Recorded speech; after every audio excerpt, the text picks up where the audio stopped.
gnocchi. Right, I just thought I'd get the correct pronunciation out of the way first, because for the rest of the video I'm just going to call it gnocchi. You know, you're lucky I'm not saying gnocchi. We're currently still in the COVID-19 lockdown, day number who knows, I've forgotten. But it's just a nice, cheap recipe. You don't have to, some people use egg yolks to bind their gnocchi together.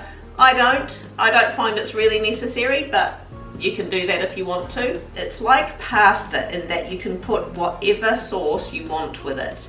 If you want to do like a bacony carbonara sauce, then do that, you know, tomatoey garlic sauce, or if you want to mix in pesto with it, or, you know, just whatever, go nuts. I use agria potatoes, but any kind of sort of dry flouryish type potatoes. Now, apparently you can make it with whatever type, but just bear in mind that if you are using like a slightly more sort of moist waxy-ish type potato, that you will need to add more flour into your mixture.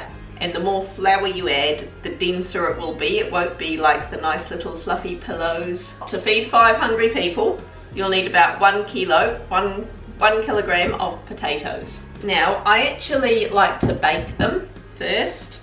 Of course, you have to mash them. Some people say boil them up first and then mash them. Now, I don't do that because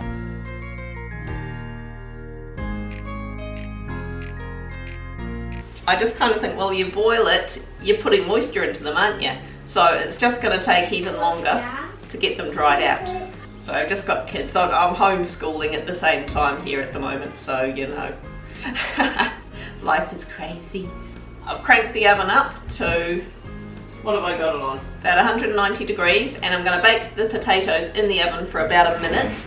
I'm using a kilo of potatoes, as I say. You can have some fruit if you need something. There we go, that's about a kilo. I'll give them a wash. I'm going to dry them off. Now, should give a shout out to my good friend Amy, who said that I had to make gnocchi. It was on her recommendation that I even learned how to do this. There you go, Amy. Amy, whose surname is Hewawasam Udamulij. I told her one day I'd say her surname on a video. That's an actual surname, Hewawasam Udamulij. Also, John Espin, he was keen on me making gnocchi. Stupid Robot Fighting League, John Espin's YouTube channel. Pay them a visit, they're giving me a bit of sponsorship in this video.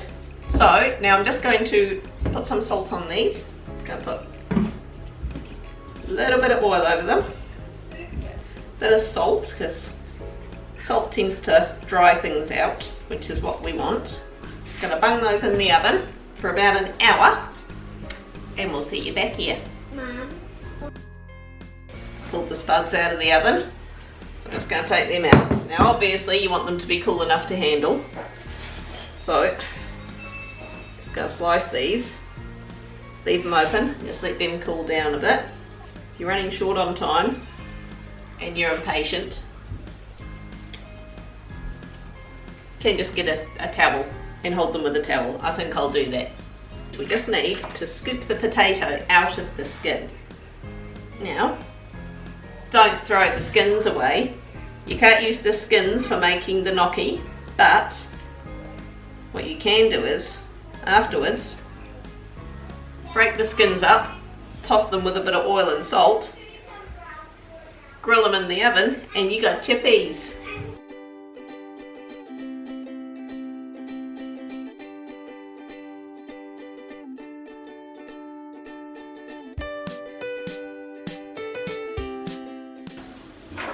My good old ye olde potato masher. Now of course, ideally you'll have one of those flash potato rices or something, you know, the ones that you squish them through and it all comes out like worms. Those things are awesome. I don't have one of them, but this is fine because you're going to squish it with your fingers soon as well, shortly, so.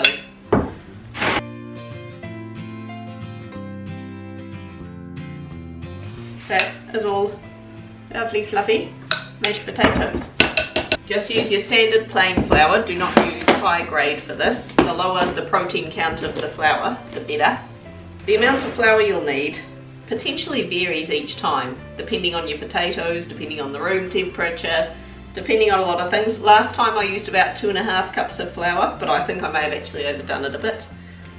So I just add a cup at a time into here, give it a good mix up.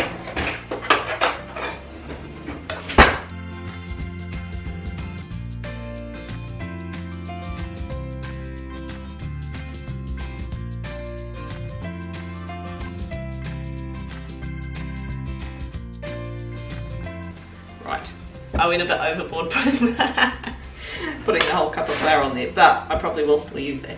Okay, I'm going to get some of this out of the way. I obviously just got overexcited with my flour. Anyone else have that problem? Okay, so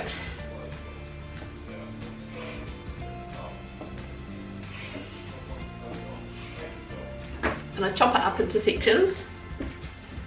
One at a time, start rolling it out. That's out of the way.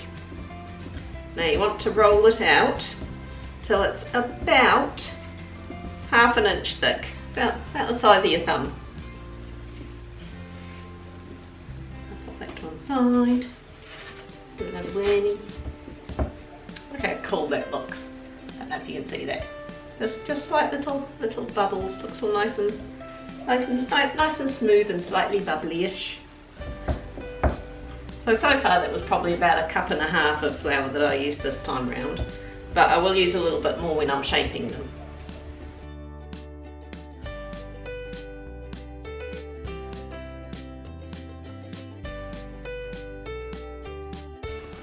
Now you want to chop them just into sort of about 1/2 inch long,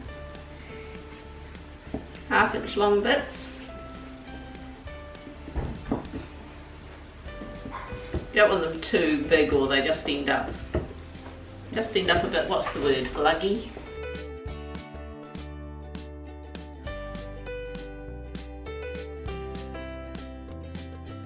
Right, I've got Clint on gnocchi sauce duty, so he's doing the sauce. But I think you're pretty much doing the same sauce as you did in the pasta video, aren't you? Sort of garlicky, tomatoey. A little bit of garlic, a little bit of oregano. Bit of oregano. There we go. That would be Olivia, who's meant to be bringing firewood in. So I'm just going to start a pot of salted water into the boil.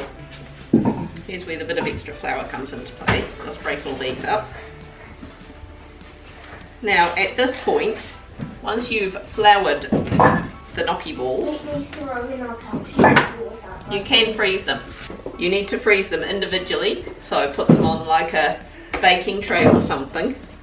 They need to be freezed individually, and once they're frozen then you can put them in a bag, otherwise they're just gonna all freeze as a little lump, and that's not really what you want. Now comes the part that requires a bit of patience, and that's shaping them. Of course you can just pop them in the water as they are, little gnocchi balls, and you know, just cook them as is. However, they're not going to hold a lot of the sauce, you know, the sauce is just going to run straight off.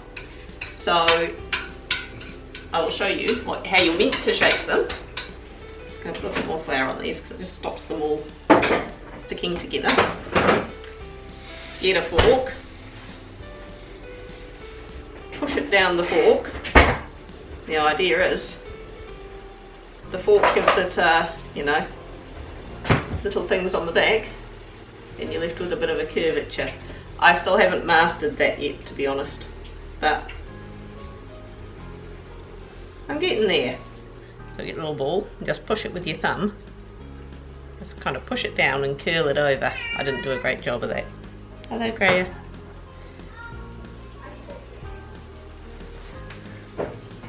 Yeah, it's got nice little ballies.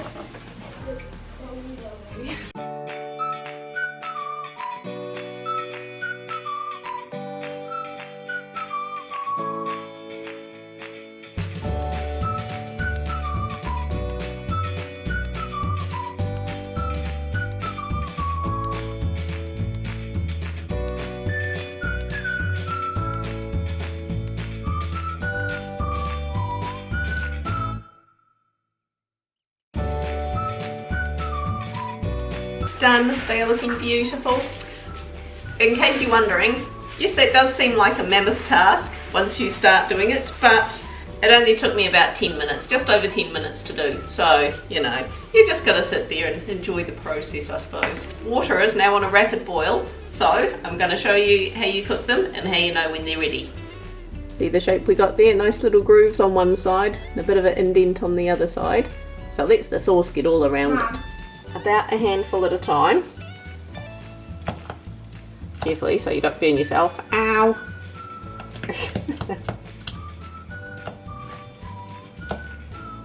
anyone finds a better way of doing this, let me know. Actually, just come up with a solution. Now the way you know they're cooked is when they start coming up to the surface, just like that. Look at that. Beautiful. Some people reckon then you leave them for a minute, and some reckon you scoop them straight out. I just tend to scoop them out. This is what Aston refers to as fishing for gnocchi. And then I actually just plop them straight into the dish of sauce.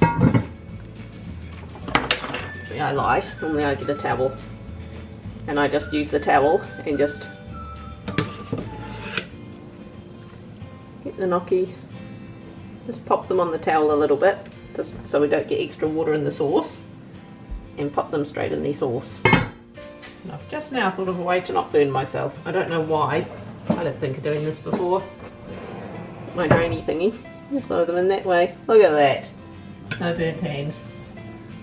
I'll probably put about 2 of them in it at once.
The whole idea is to get them as dry as you can.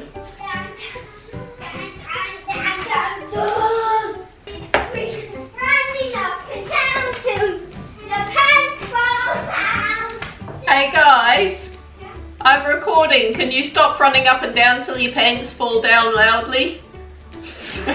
The people in YouTube land don't want to know about your pants.